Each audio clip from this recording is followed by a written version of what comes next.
Over the course of 10 centuries, Muslim pirates cruised the African and Mediterranean coastline, pillaging villages and seizing slaves. They would attack at pre-dawn on unexpected coastal towns. The Muslim raiders would kill as many of the non-Muslim older men and women as possible, collecting only young women and children to sell them into the slave markets of the Middle East as concubines or eunuchs. Many did not survive. Terrorizing Muslim pirates dispatched and commissioned from the surrounding Mediterranean countries, along with women and children passengers, and put them into the slavery. Many were never heard from again. The names of those who were captured by the Barbary pirates were read aloud each Sunday in their churches, just as those who were lost at sea. Some captives were held for ransom, but most of the money would have to be raised privately by widows and family friends and children, as Congress was unable to pay the full asking price. It started actually in 1784 when they began to attack our merchant ships. That was the lifeline of our fledgling country. Import-export was something that we really needed.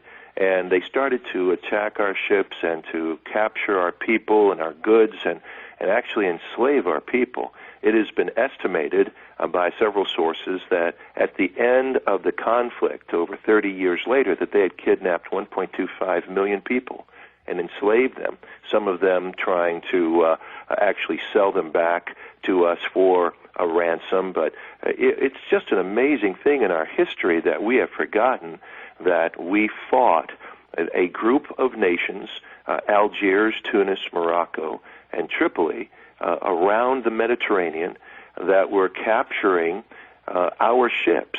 We had no navy because, of course, our navy had been the Navy of Great Britain, and so we were separated from them, and these merchant ships were defenseless because the only type of cannon that they really had to speak of was normally used just to send a warning signal in the fog stating that they were there.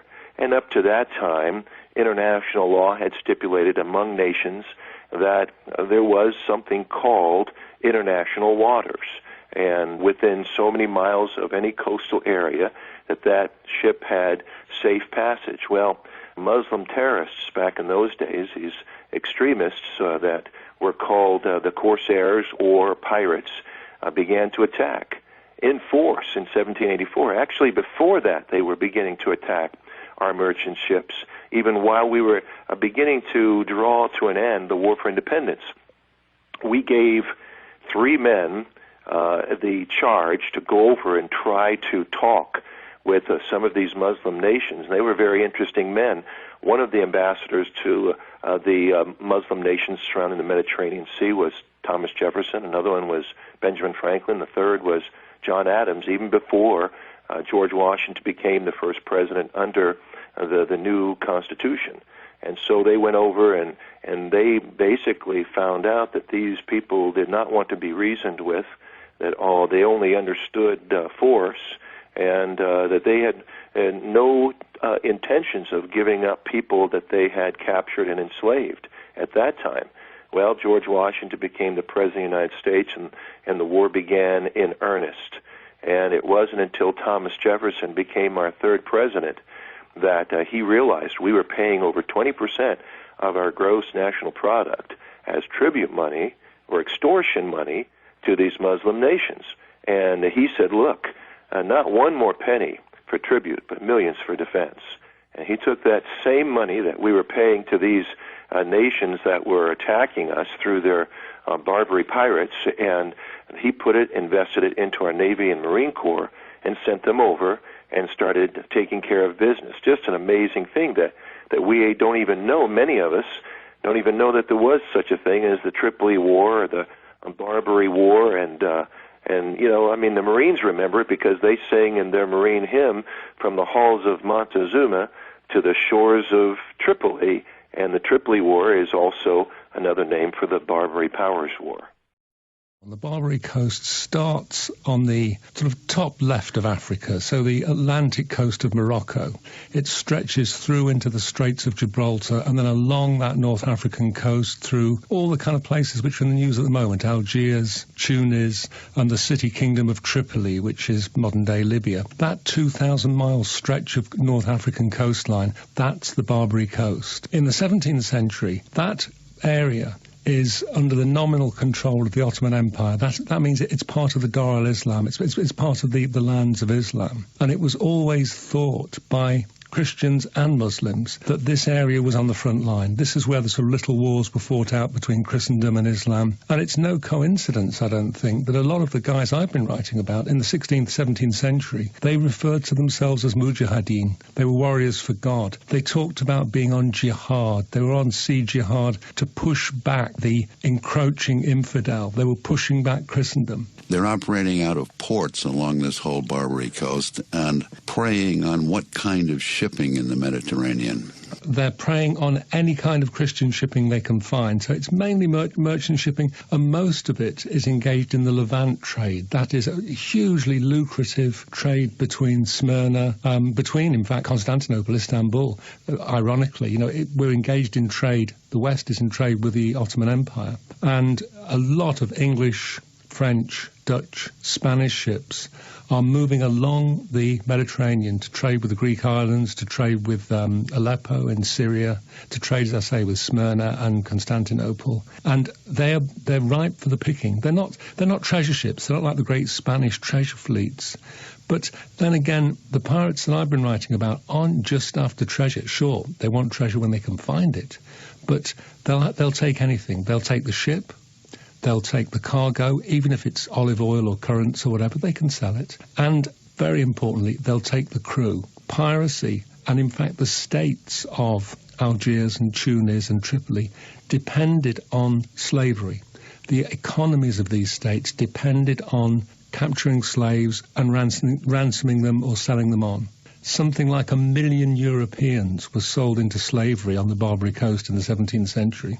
That's an appalling number. I mean, men, women, children, and sold as what? As domestic servants, as galley slaves? All of those things, Lewis. And also, importantly, if they were well connected, they're held for ransom. So they can be sort of taken on as cheap labour, but also they're encouraged to write home to London or Bristol in England and to say, look, help, mum and dad, brothers, sisters, send money. I'm trapped here and my owner has set a price on my head, and the only way I'm going to get free is if you send money. The same thing with Barbary pirates. The word pirate is faintly comical, bringing to mind Long John Silver, Captain Hook, even Captain Pugwash. Pirates raised the skull and crossbones flag and hunted for treasure, didn't they? The Barbary pirates were actually after people, white Christians specifically, who could be sold as slaves in Muslim countries. Here were some white slaves in Africa during the 17th century. There was a very old tradition of slavery in Africa, long before the coming of Europeans. Black empires enslaved neighbouring nations. Various tribes made slaves of outsiders. The Arabs took black people for slaves, and sometimes the other way round. Slavery was an old African tradition, and it is not to be wondered at that it flourished on what became known as the Barbary Coast. Of course, everybody knows about Europeans going to Africa and taking the people off into slavery. It's taught in schools. White slavery is not so well known. The Barbary Coast was named after the Berbers who originally lived there, and included countries like Algeria, Tunisia and modern-day Morocco. From ports there, Muslims set off to Europe to seize as many white Christians as they could for the slave markets of North Africa. How extensive was this trade? Was it a trifling affair of a few hundred people here and there? Hardly. The island of Gozo, part of modern Malta, was attacked in July 1551 and the entire population of 5,000 people taken off into slavery. This was a serious problem for Europe, especially in the Mediterranean countries, but also for Britain and even Iceland. Current estimates suggest that the number of Europeans captured and taken to Africa numbered in the millions. The Barbary pirates attacked shipping as well as land, and were in the habit of taking the crews of ships and then just leaving the ships drifting on the ocean. In Britain, for instance, the fishing industry was under serious threat in the 17th century because men dared not put to sea in the North Sea or the English Channel for fear of being captured by slavers. On land, some coastal districts of Spain became practically deserted because people feared to live there. From Venice in the north to Malaga in the south, whole swathes of the European coast became deserted because those living there were always at the risk of slavers descending on their villages and taking them off to Africa. The sack of Baltimore in Ireland gives one good example of what was going on at that time. The entire population was removed. Cornwall was in particular danger, being at the end of England, as you might say. For example, at Mounts Bay in Cornwall, 60 men, women and children were taken away. In 1626, St Kevin was repeatedly attacked, and boats out of Looe, Penzance, Mousel and so on were all at risk of being seized by pirates.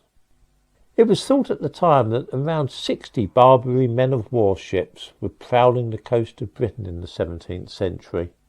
Sir John Eliot, Vice-Admiral of Devon, declared that the seas around England seemed to be theirs. We think of pirate island as being in the Caribbean, but for a while the Isle of Lundy in the Bristol Channel was held by the Barbary pirates and used as their base. In 1645, another raid by Barbary pirates on the Cornish coast saw 240 men, women and children kidnapped.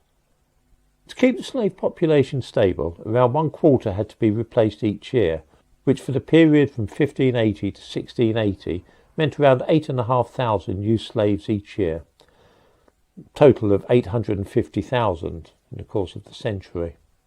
According to one estimate, 7,000 English people were abducted between 1622 to 1644, many of them ship's crews and passengers. But the corsairs also landed on unguarded beaches, often at night, to snatch the unwary. This was a huge business. The Muslim world needed galley slaves, they needed labourers, they needed people to guard harems, all sorts of people, and they preferred to use Christians rather than Muslims for this. The rulers of the countries of North Africa were entitled to 1/8 of all the slaves captured, and these were used for public works. Cervantes, author of Don Quixote, was a slave in Africa for several years before being ransomed. This was another motive for the slave trade. If you could seize well-to-do people, they could be ransomed by their families, sold in effect for money. The rise of the British Navy was in part due to the efforts to combat the Barbary pirates' depredations on the shores of Britain. Samuel Pepys mentions this in his diary. He says, "I went to the Fleece Tavern to drink, and there we spent till 4 o'clock telling stories of Algiers and the manner of the life of slaves there.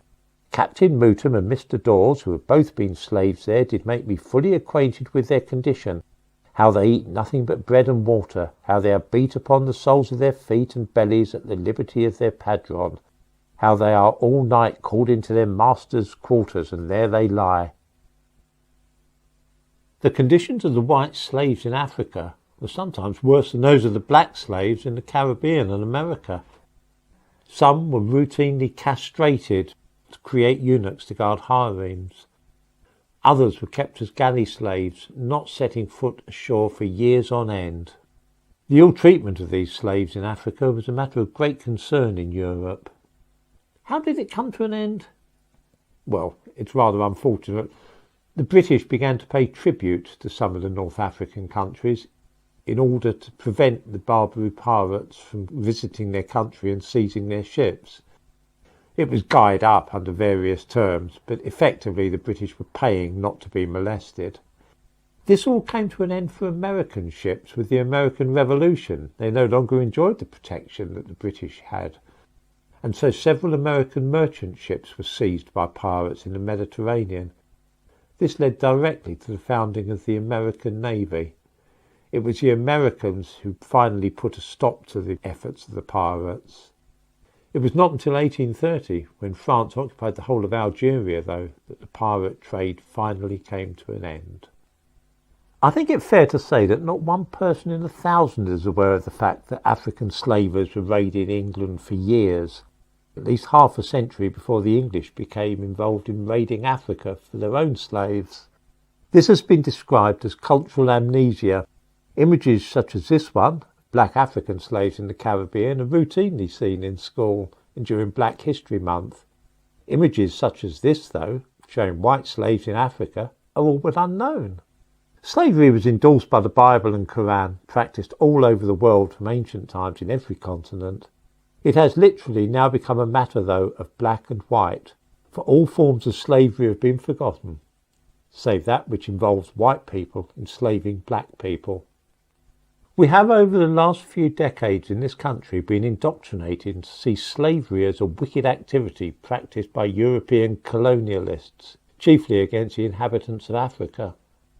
This false impression is taught in schools, and we are given annual top-ups every October during Black History Month.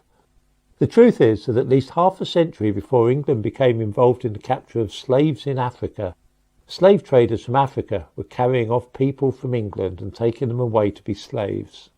History is always far more complex than the simple linear narrative that we learn at school. That's because of slave ships. That's because of boobies, which are Islamic pirates who over 1,000 years ago robbed Japanese, Chinese ships, you name it. Where the term booby trap comes from. Traps that pirates would lay. Boobies. Boobies aren't things that give you milk. Boobies are things that kill you. Boobies are slavers out of Somalia. And they're arrogant, and they have a right to rule, and they'll rob your ship, and they'll kidnap you, and they'll kill you in a minute. And they'll come to your country, and they'll tell you to bow to them, or you're a racist. And you know what you do when they do it? You get on your knees to them, and you say, I'm a piece of crap slaver. I'm your slave. And Ilhan says, that's right, dirty American. You're mine now.